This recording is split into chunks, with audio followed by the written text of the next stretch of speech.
Hey everybody. This is going to be very informal actually. It's kind of a vlog, if you could see my face, I guess it would be a vlog. But I decided that you guys need to hear my personal paranormal stories. Let me turn off my fan real quick. There might be some interference. Also, if there's any meowing, that is my cat. She wants to go outside, but she really doesn't. It's raining. She really doesn't want to go outside. So this will be very informal. I'll probably say a whole lot. And I apologize if it's not as enjoyable as me reading something. So I thought that the first things that I discuss would be my experiences while working at a haunted attraction in my area. I worked at this haunted attraction almost every year since 2009. That would have been the beginning of my senior year of high school.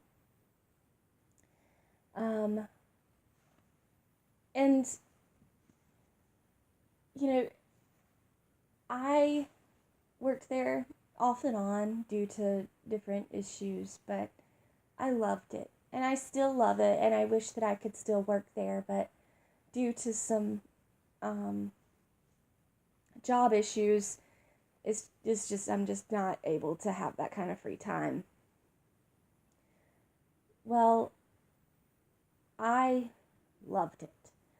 I loved being able to scare people. I mean, honestly, making a grown adult piss themselves in terror was one of the most amazing feelings in the entire world.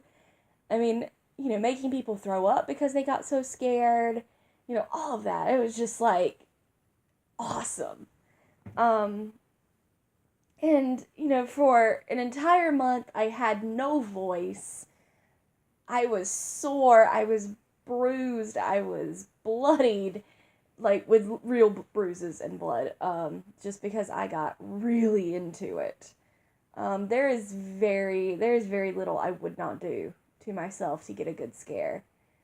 I can tell you, the very last year that I worked, I slammed myself into a chain link fence for 4 or 5 hours a night for 2 weeks, 2 weekends straight. So it would be, I think it was Thursday, Friday, Saturday, Sunday nights, so 8 days. It was the last 2 weeks, so I think that was 8 days that I slammed myself into this chain link fence for about 5 hours a night over the course of 8 days, multiple times in a shift. It was worth it. It was worth every bruise. But what a lot of people didn't talk about, because it scared them, and what a lot of people, and some of them just didn't believe in it. Some of them were scared to talk about it because they thought it would make things worse. Some people just didn't talk about it just because, like, it was their coping mechanism for it. I love to talk about it, and I still love to, because I feel like if I talk about it, it makes more sense to me. I had a lot of paranormal experiences there, and it was probably like the very first year, actually. Yeah, 2009. It was the very first year I worked there. I was put in, I wasn't inside. I was like outside of this house, because it was part indoor, part outdoor. And I was outside, and I was in this clown area. Like, we had like a tent and the circus music and everything, and I'm there alone this one night, and I am terrified of clowns, like just absolutely horrified of clowns. don't think you can start tagging me, or not tagging, but like, sending me pictures on Twitter or posting on Instagram these pictures of clowns. That's not going to bother me, like, at all. It's like actual clowns around me in the flesh. But, you know, I having that experience, like being in that clown room, was already kind of freaking me out because I was alone and there were these clown animatronics that were kind of sketchy to me. I didn't like them. Didn't like them at all. Well, one of the clown animatronics was really heavy and had a like this it kind of like could stand up, but it was broken. And it had like a little lever thing that would stand this doll up, and it would sit back down. It was broken. The guy who owned the place bought it broken because it was just easier. It was cheaper, and he really didn't want that to be that kind of scare anyway. He just wanted it as a set piece. So he put it in there, and I'm sitting there, and suddenly I hear this sound, like this mechanical sound, and I look up, and this clown that is supposed to be broken is upright. It is standing, and it sits back down just like it's supposed to, and its jaw starts to move. The issue is that this piece had to be hooked up to compressed air in order for it to work. Y'all, it was hooked up to nothing.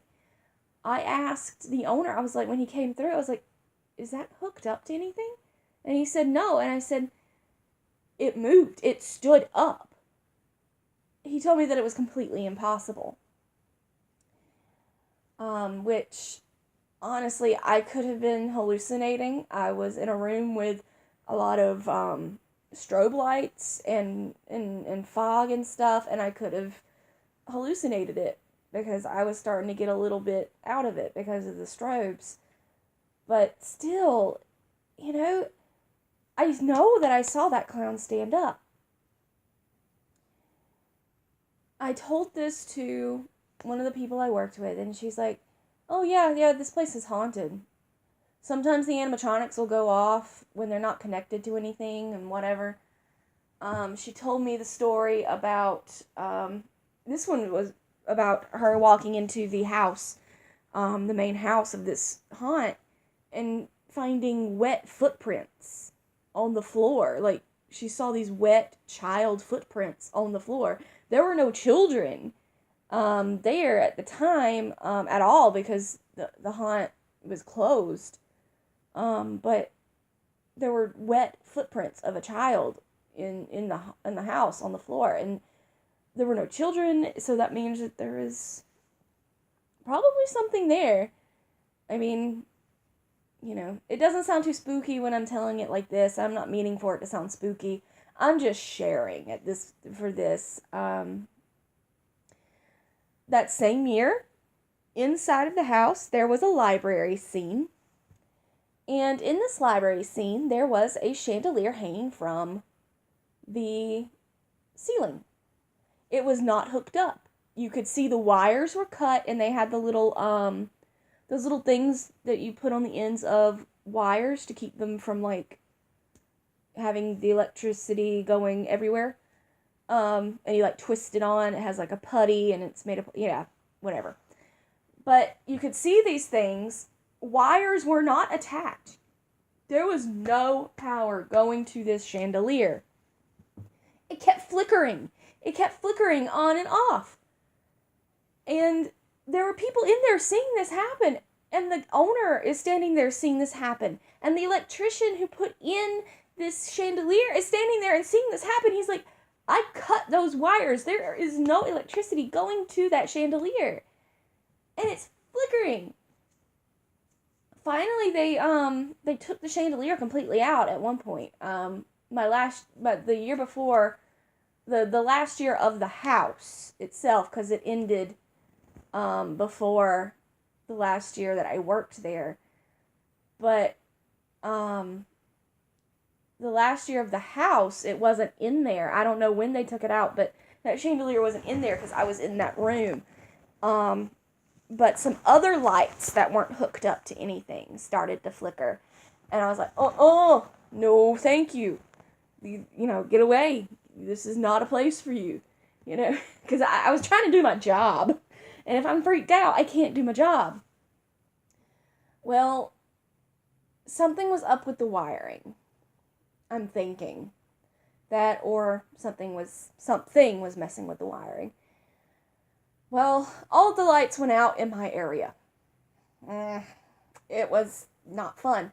I had all these little battery-operated candles, and I was trying to use them to show the way. Well, I'm sitting on the end of this bed that was set up in this little area, and I feel a tug on the back of my shirt.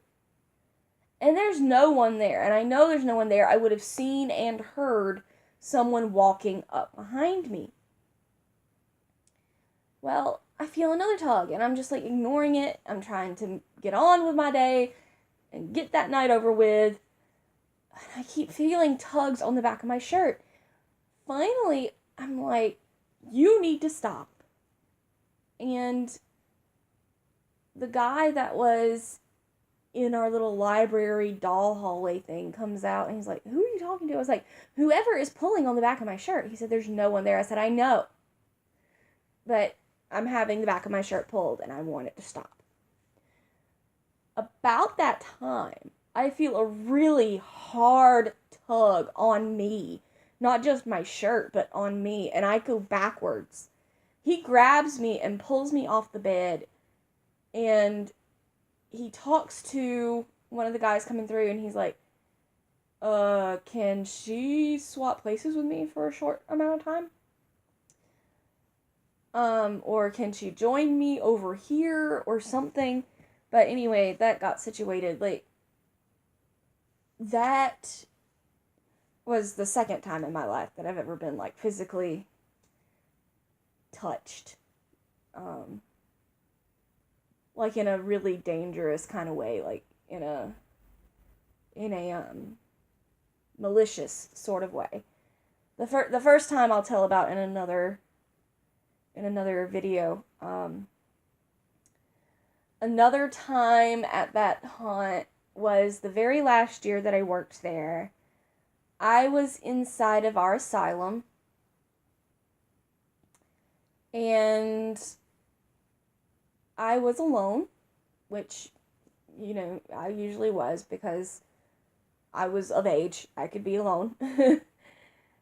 I was in a little doctor's office, and I'm sitting there with a dead body on the table, and I'm in character the entire time. I just don't leave character. I just did not break character hardly for anything. So I'm sitting there, and I'm, like, poking at this wound that I created with a pair of scissors, and, I'm just, like, messing around. Well, there's all this stuff behind me, including some charts and maps and stuff behind me on the wall.